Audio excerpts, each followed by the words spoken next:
are you going to end up dead too? Like, are you, what happens at that moment that you realize you can't save that other person?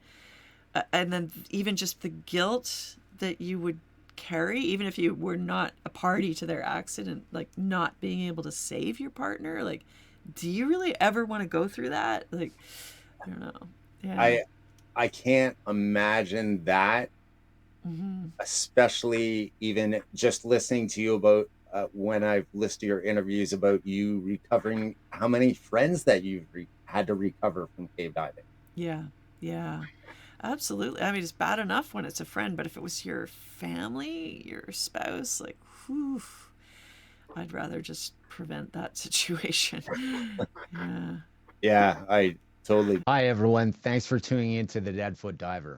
Subscribe and share. Your support means the world to me. If you'd like to contribute directly, you can do so at the link in the description at buymeacoffee.com/deadfootdiver.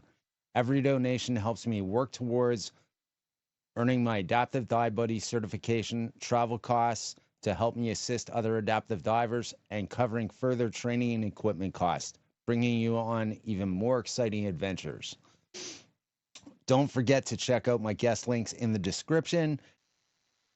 And remember, grab an adventure and live. So let's talk a bit about Tobermory, because I know that Yeah. you, since this is a Canadian podcast, and I know that you've done a lot of diving up in Tobermory. That's where I got certified. Yeah. Yeah, Yeah. Yeah. it's actually, I live actually just an hour and a half south of Tobermory. Oh, So right. for me, it's awesome. I finish work at, like, when I do finish work, I finish work at like 9:30 in the morning. I can be up at Mm-hmm. Tobermory to like do an afternoon charter or go diving right after. So it's amazing. Nice. Nice. So I know that you got certified up there. You Mm-hmm. do a lot of diving up there. Even still, I understand Mm-hmm. that you come Mm-hmm. up there a fair amount to do diving. So what's your favorite shipwreck up there to dive on? Why? Oh, I, I've they're all great. I mean, I love just jumping in the water at the tugs, even just because it's so accessible, or the sweepstakes, right? Like shore dives with really cool looking wrecks. But I've just always had this like warm spot in my heart for the Arabia and the Forest City. But pretty much everybody does, I think. Yeah. The Arabia is an amazing dive. Well, when I learned to dive, it was before zebra and quagga mussels, and you might have experienced this too, where you go down the line to the Arabia and you'd hit this big cement block. And at the time, there wasn't a line that led from the cement block to the wreck.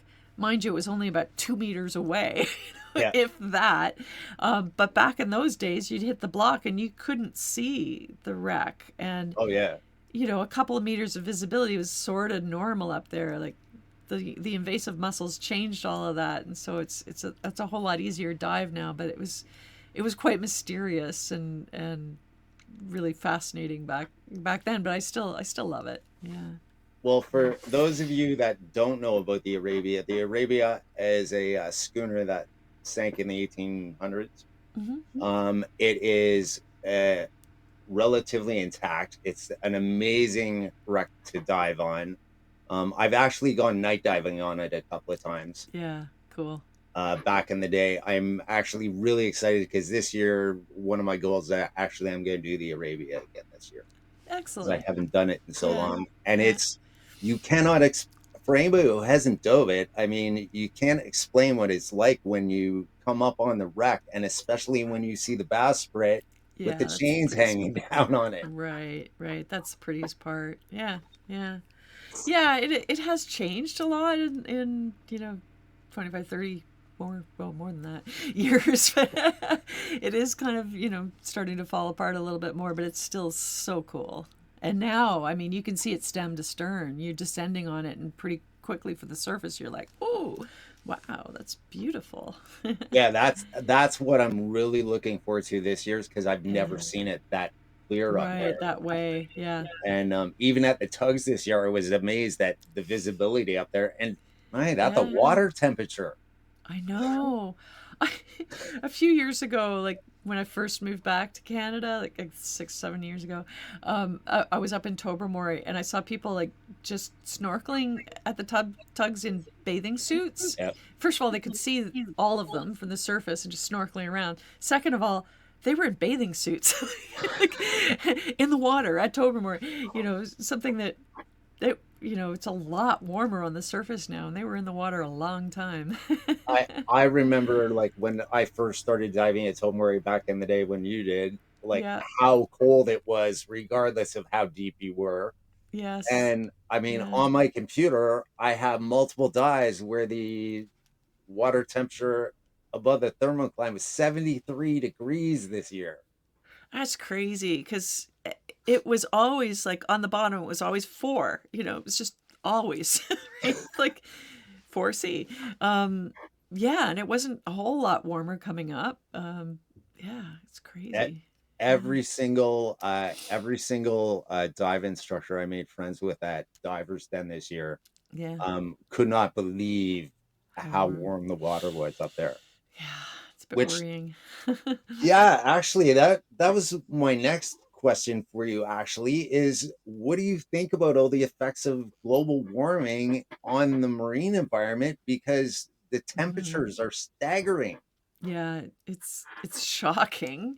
I mean, people of our age and number of years diving shouldn't have seen so many changes in the environment, not just locally, but all around the world, whether it's, coral reefs and bleaching and stony coral disease, or whether it's, clarity in the Great Lakes and collapse of the native species population in the Great Lakes, or whether it's the loss of sea ice in the north. It's extraordinary the things that are changing. But I think that us as sort of people of the water planet, the water warriors, that we have an opportunity to share these insights, these stories that maybe will awaken others who don't see the changes that we do to the existential threats that we as a species are facing as a result of these changes in the climate.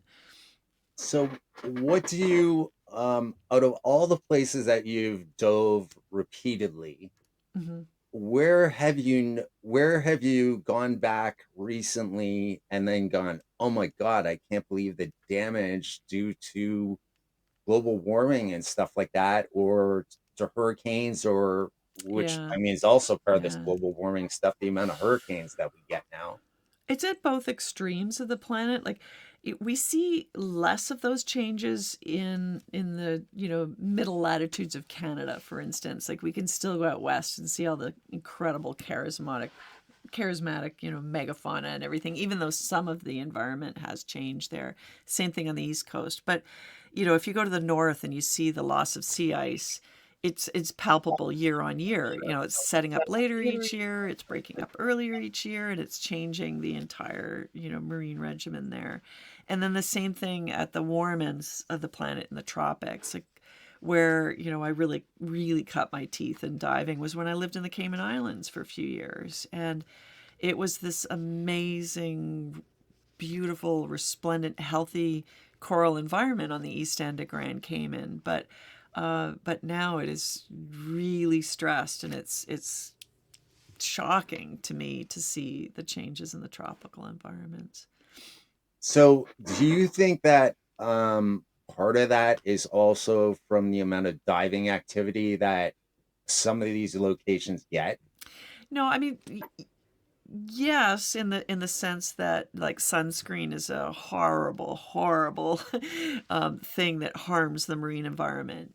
Yeah, but diver traffic, you know, that is not what's driving the global existential threats right now. Yes, there are stressed sites from physical impacts of divers, and then also from the sunscreen they're wearing on their bodies or whatever else. But that's site specific. That's like sort of looking at weather versus climate. It's like it's windy today, it's snowy today, it's rainy today. One day's good, one day's bad. But it's really climate. The changes over time that are important. And in the diving, it's the global changes in the marine environment that are frightening in places where divers have never been. Whether it's microplastic pollutions, warming oceans, ocean acidification. That's all global stuff. You could live in the prairie provinces and be affecting the ocean with your behaviors on land, you know. Yeah, you don't have to be a diver. Yeah, a lot of people don't think of that aspect of that. Even though you're not a diver, you're affecting the environment when it comes to this stuff. Yeah. Um, and it blows my mind how you still see all these people on the news and stuff like that who are saying, "Oh, that this whole climate change thing is a farce," etc. How do you even dispute that when there's the record number of hurricanes and more severe storms and Yeah. flooding? Hmm. Yeah, I mean, when we were making the film Diving into the Darkness in the last couple of years, everywhere we went around the world to do our filming, we came up against these like 100-year, 1,000-year weather events. And you know, atmospheric river in New Zealand, for instance, and it's like, wow, tropical cyclone down there that, you know, filled the airport with waist deep water. Wow. Um, yeah, so all I would say is like, hey, you know, just observe the changes in your own local environment. They're happening everywhere now. There's absolutely no doubt. Yeah. So I want to move on a bit about Hmm. your Diving into the Darkness movie. Yeah, yeah. Tell me about it because I've only seen a couple of clips of it, Hmm. unfortunately, because I missed the online screening of it last summer when it was No on. worries. Yeah. Well, hopefully So, soon we'll have a streaming deal and we'll get it streaming globally. But yeah, yeah. Well, the project started, I guess, when I met the director about 7, 8 years ago now. When I was in Australia speaking, and during the COVID times, he read my book and said, "Oof, I want to make a movie about your life." And I'm like, "Oh, okay." Like it's a bit scary, but we developed this incredible friendship, Nays Bagai and I gave him access to all my archives, and he is an extraordinarily talented filmmaker. And when it came time to film, we had my archival materials, but we still needed to travel around the world and do some recreations and get some new footage and then put it all together. So this past year, we've been traveling around the world doing festivals and little bespoke screenings just to get the marketing started. And we've been winning a ton of awards, which is kind of exciting. I seen that. I seen you just picked up another word in Alaska. Yeah, we did. We did.